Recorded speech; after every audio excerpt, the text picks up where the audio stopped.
Yves, l'athlète ukrainien disqualifié à cause de son casque a perdu sa cause en appel.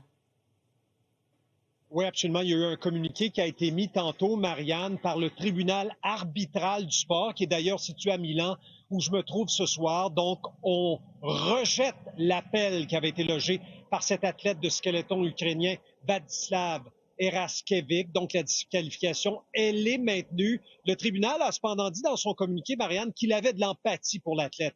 De l'empathie également pour la commémoration. Parce que sur son casque, effectivement, il honore une vingtaine d'athlètes, d'entraîneurs qui ont été tués dans cette guerre contre la Russie. Mais il y a un règlement du Comité international olympique qui interdit toute forme de démonstration politique durant les compétitions. L'affaire, tu le sais, a pris de l'ampleur rapidement dans le cadre de ces Jeux olympiques d'hiver. Le président Zelensky s'en est mêlé hier. Il a accusé le CIO de jouer le jeu de la Russie. Le CIO a cherché un terrain d'entente au cours des dernières heures. On demandait à la tête de porter un brossard noir à la place du casque.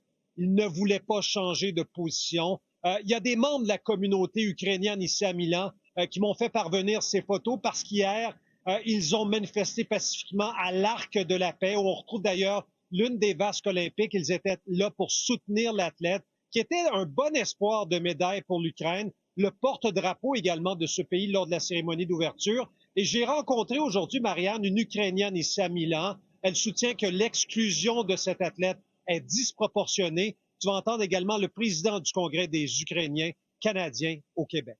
We unfortunately see it in a lot of international platforms that in sake of giving the peace message, they are trying to mute Ukrainians of speaking up about the violence they are suffering. Alors, c'est dommage. Et puis, de se faire dire que c'est de la propagande, c'est absolument faux. Les personnes qui disent ça, ils ne comprennent pas qu'il a sacrifié son rêve olympique pour honorer ses coéquipiers. Ça, c'est la dignité, pas la politique.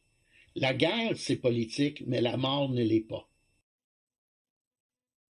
Et je te donne une citation en terminant, Marianne, celle du comité olympique ukrainien qui dit, et je cite, Vladislav, en parlant de l'athlète n'a pas pris le départ, mais il n'était pas seul. Il avait toute l'Ukraine avec lui et il l'aura toujours. Alors voilà pour cette affaire qui fait la manchette ici à Milan. Merci beaucoup, Yves.